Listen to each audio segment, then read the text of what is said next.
आज सकाळपासूनच असा पाऊस सुरू आहे आणि अशा पावसाच्या थंडगार वातावरणामध्ये जर असे कुरकुरीत पनीरचे पकोडे जर खायला मिळाले तर किती मजा येईल ना. आणि अगदी असे कुरकुरीत बनून तयार होतात आणि खायलाही तेवढीच मजा येते या पनीर पकोड्यामध्ये. अशा लांबसर आकारामध्ये पनीरचे असे तुकडे लांब लांब असे करून घ्यायचे आहेत. तुम्हाला हवं असेल तर यापेक्षा छोटे किंवा यापेक्षा मोठ्या साईजचे तुकडे असे पनीरचे करून घेऊ शकता.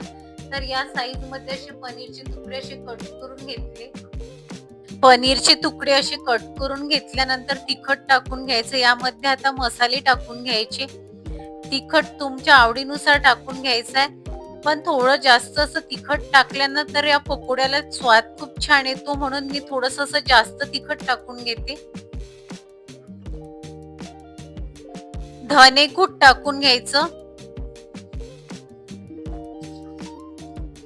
चवीनुसार मीठ टाकून घ्यायचं.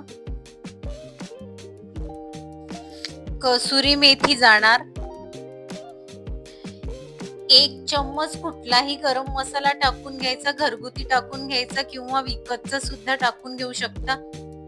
हलकासा असा पाण्याचा शिरकावा मारायचा आणि सर्व मसाले हलकसच थोडासा असा पाण्याचा शिरकावा मारायचा आणि हलक्या हाताने हे सर्व मसाले या पनीरला असे कोट करून घ्यायचे.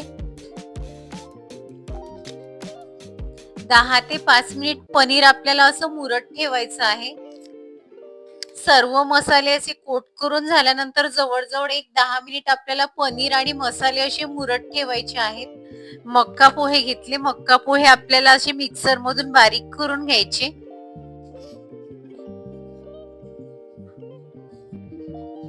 एका प्लेटीमध्ये चणा डाळीचं पीठ घ्यायचं आणि चवीनुसार मीठ टाकून घ्यायचं. ओवा टाकून घ्यायचा आणि पाणी टाकून हे पीठ आपल्याला असं भिजवून घ्यायचं आहे. अगदी खूप पातळसर नाही किंवा अगदी घट्टसर नाही, अशा पद्धतीने जे चणा डाळीचं पीठ आपण घेतलेलं आहे ते अशा पद्धतीने आपल्याला भिजून घ्यायचं आहे. पीठ भिजून झाल्यानंतर त्यामध्ये तिखट टाकून घ्यायचं. तुम्हाला हवं असेल तर तुम्ही तिखट स्किप सुद्धा करू शकता. तुम्हाला हिरवी मिरचीचं तिखट टाकायचं असेल तर ते सुद्धा टाकून घेऊ शकता, परंतु लाल मिरचीचं असं तिखट टाकल्याने चव खूप छान भारी येते या पकोड्यांना.